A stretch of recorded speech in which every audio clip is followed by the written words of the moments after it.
함께 한번 따라서 하시죠. 은혜를 받아야 합니다. 다시 한번 합시다. 은혜를 받아야 합니다. 옆에 분들과 함께 인사 나누십시다. 은혜 받아야 합니다 하고 인사를.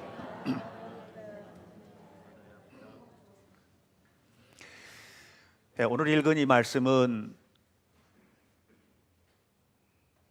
죽었다가 나흘 만에 살아난 나사로의 집에서 있었던 일입니다. 예수님께서 십자가를 지시기 위하여 마지막 예루살렘을 향한 발걸음을 옮기시고 이제 며칠 후면 예수님이 십자가에 달리시기 위하여 예루살렘으로 가서 골고다의 언덕에 오르게 되시는데 바로 직전에 있었던 사건입니다.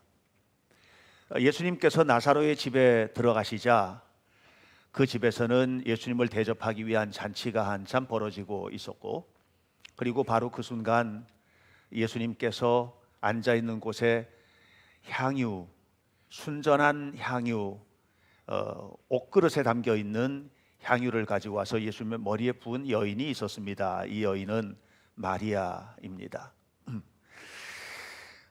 마리아가 예수님께 향유를 부어드렸던 이 사건을 가지고 이제 보통 교회가 헌신을 소개하고 가르칠 때 이 말씀을 가지고 이제 인용해서 하게 되는 경우들이 참 많은데요.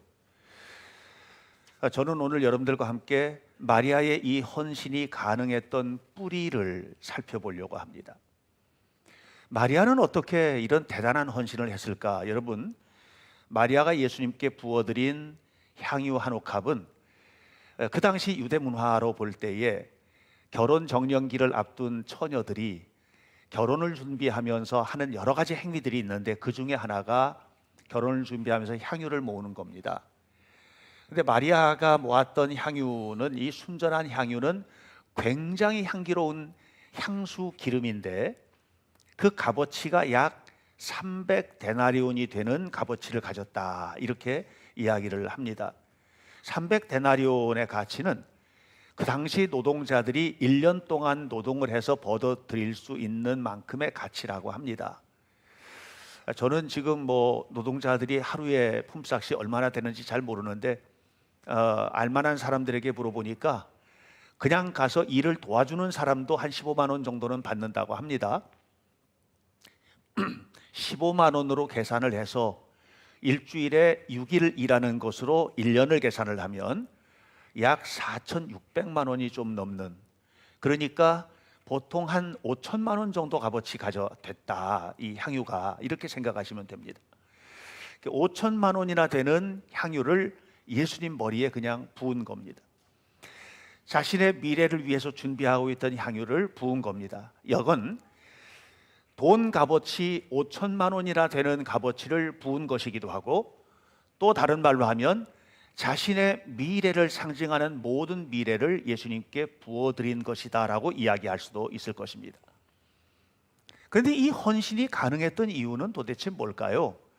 나무는요, 꽃이 피고 열매를 맺지만 꽃이 피고 열매를 맺기 위해서는 근본이 필요합니다. 근본이 든든해야 되는데 뿌리가 튼튼하지 않으면 안 되거든요. 그러니까 이 마리아의 헌신의 배후에는 튼튼한 뿌리가 있는 겁니다. 그 뿌리를 저는 은혜라고 그렇게 해석을 했습니다. 한번 다시 따라서 합시다. 은혜 받아야 합니다. 은혜를 받아야 이게 가능한 거예요. 은혜를 못 받으면 이 일이 불가능한 겁니다. 오늘 성경에는 은혜 받은 한 사람과 은혜를 받지 못한 한 사람이 등장합니다. 은혜 받은 한 사람은 마리아이고 은혜 받지 못한 한 사람은 가룟 유다입니다.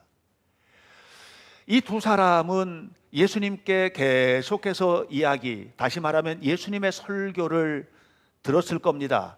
마리아도 예수님께서 하시는 말씀을 듣고 또 가룟 유다도 예수님께서 하시는 이야기를 들었을 겁니다.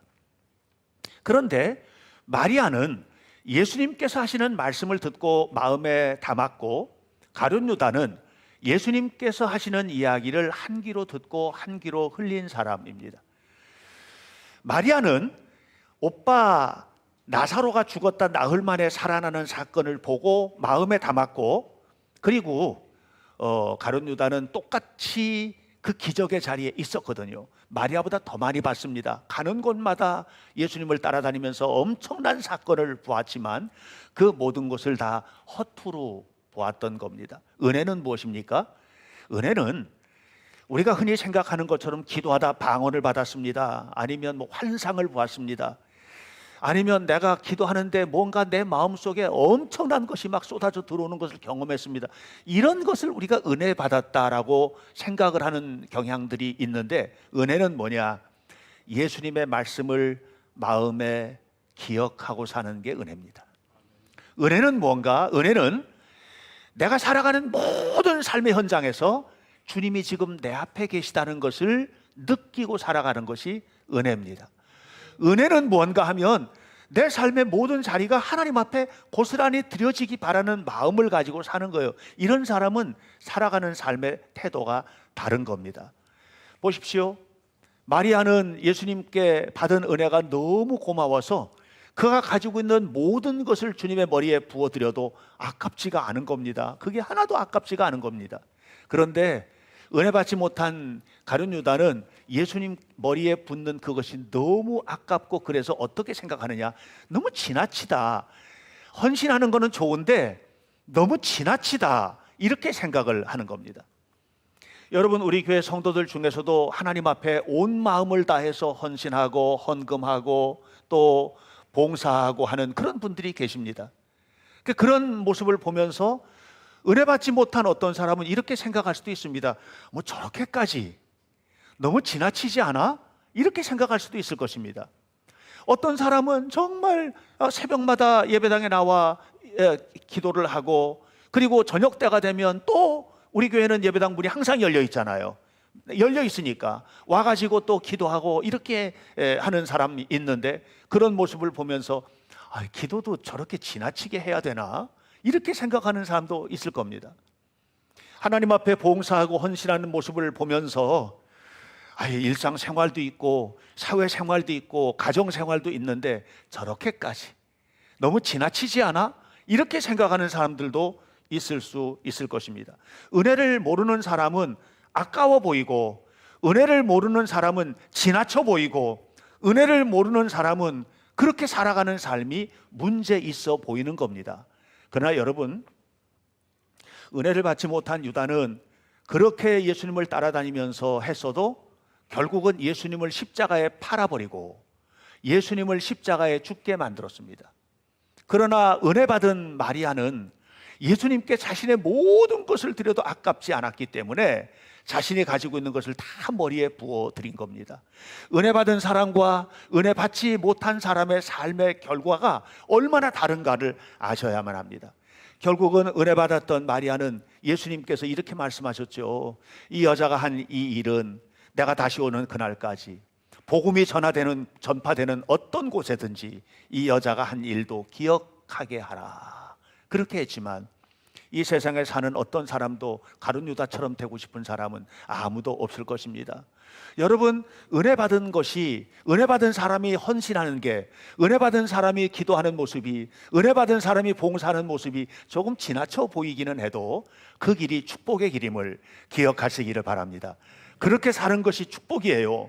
그 속에, 그 그릇 속에, 그 가정에 하나님이 복을 담으시고 또 그 가정에 축복을 담으시고 그 가정의 앞길을 이끌어 주시는 것을 여러분 기억하시기를 축복합니다. 알버트 슈바이처라고 하는 유명한 의사가 있습니다. 이 사람은 가난한 목사의 아들로 태어났습니다. 위인 전기를 보면 뭐 유복한 목사님의 자녀로 태어났다고 하는데 아니에요. 독일에 있는 시골에 있는 아주 작은 교회의 목사님의 아들로 태어났습니다. 똑똑했습니다. 믿음으로 자랐습니다. 대학을 가고 그리고 24살에 학위를 2개를 취득을 했는데 철학박사 학위, 칸트를 연구해서 철학박사 학위를 받고 그 다음에 복음서를 연구해서 신학박사 학위를 받았습니다. 그리고 신학교 교수가 되었습니다. 그렇게 교수가 되고 헌신을 하면서 이 알버트 슈바이처가 했던 기도가 있습니다. 하나님, 저는 30살까지는 내가 하고 싶은 일 마음대로 하고 좀 살고 싶습니다. 뭐 그렇다고 해서 내가 하고 싶은 일을 마음대로 하는데 하나님의 뜻과는 상관없는 그런 일은 아니에요. 그 하고 싶은 일 정말로 탁월하게 그렇게 하고 싶습니다. 그래서 30살이 될 때까지 그는 파이프 오르간 연주자로 유럽의 이름을 날리고 또 신학교 교수로서 뛰어난 명성을 날렸습니다. 그리고 30살이 될 때 그에게는 특별한 경험을 하게 됩니다. 그가 아프리카를 알게 됩니다. 아주 우연한 기회에, 너무나도 우연한 기회에 그에게 잘못 배달된 어떤 아프리카 선교 잡지 하나 때문에 그것을 보았습니다. 그걸 보고서는 하나님께서 나를 아프리카로 부르시는구나 하는 것을 깨닫게 됩니다.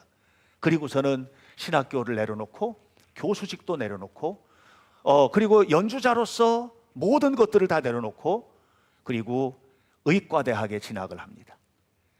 7년 동안 정말 열심히 공부를 하고 37살에 의학 박사학위를 취득을 합니다. 그리고 나서 37살에 박사학위를 받자마자 가봉이라는 아프리카의 나라에 가서 90살에 죽을 때까지 의사로 봉사합니다. 온전히 헌신하게 되죠. 이거는요, 은혜가 아니면 이해가 안 되는 일이에요. 그렇게 편안한 길 내버려 두고, 그렇게 좋은 길 내버려 두고 왜 그런 길을 갈까? 이렇게 생각할 수 있지 않겠습니까? 그건 명성이 부족했습니까? 돈이 부족했겠습니까? 사는 집이 불편했겠습니까? 밀려서 아프리카로 떠난 게 아닙니다. 다 내려놓고 그렇게 하나님 앞에 헌신하는 삶을 살았습니다. 그의 딸도 똑같은 은혜를 받아서 아버지를 이어서 병원을 이어받고 90살이 되어서 아버지처럼 돌아가실 때까지 그렇게 충성을 하고, 그의 가족들은 그 가봉의 람바레레라고 하는 그 병원 바로 옆에 가족무덤이 지금도 있습니다. 이렇게 헌신하였습니다. 하와이에 가면 하와이 본섬 옆에 몰로카이라고 하는 작은 섬이 있습니다. 나병 환자들이 모여서 사는 그런 작은 섬이었습니다. 그 섬에 한 사람이 찾아 들어갑니다.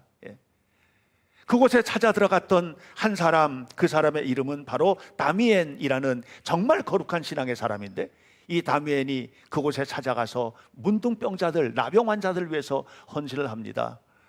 그런데 나병 환자들이 이 다미엔이 헌신하는 것, 다미엔이 신부였거든요. 그 헌신하는 것을 마땅치 않게 생각합니다. 너는 건강하고 우리는 병든 사람이니까 하고 항상 이렇게 그 선을 그어두는 거예요. 그러던 어느 날 다미엔이 아침에 일어나서 몸을 씻다가 느낍니다. 물컹하고 얼굴에 있는 살점이 떨어져 나가는 것을 느낍니다. 문둥병이 걸린 겁니다. 그때 무릎 꿇고 했던 기도, 저는 그 기도를 잊을 수가 없는 겁니다. 그 기도가 이런 기도였습니다. 하나님 감사합니다. 제가 드디어 문둥병 환자가 되었습니다. 이렇게 기도를 합니다. 우리의 기도는 무엇입니까? 하나님 감사합니다. 제가 드디어 병이 나았습니다. 하나님 감사합니다. 제가 드디어 돈을 벌고 사업에 성공했습니다. 하나님 감사합니다. 제가 원하는 대학교에 입학했습니다. 하나님 감사합니다. 내가 원하는 모든 것들을 이루었습니다. 이루어질 때, 될 때, 부자가 될 때, 건강해질 때, 그때 우리는 드디어 감사를 고백하지 않습니까? 그런데 다미엘은 하나님 감사합니다. 제가 드디어 문둥병 환자가 되었습니다 라고 기도를 했던 겁니다. 이거는 은혜 받은 사람이 아니면 할 수 없는 기도입니다.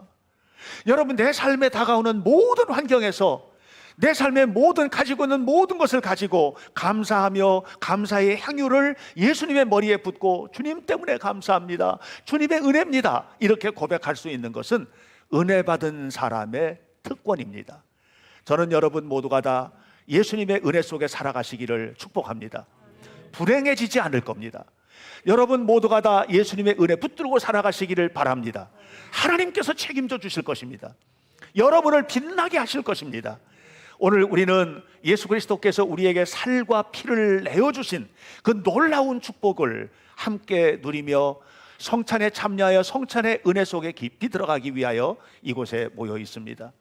여러분, 예수님의 살을 먹고 예수님의 피를 마시는 것은 은혜 안에 살겠다고 하는 우리의 헌신의 각오입니다. 오늘 이 시간 우리가 함께 성찬에 참여할 때 여러분 모두도 깊이 은혜 안에 들어가시길 바라고, 이 은혜가 우리의 삶을 새롭게 하는 축복이 되기를 주님의 이름으로 간절히 축원합니다.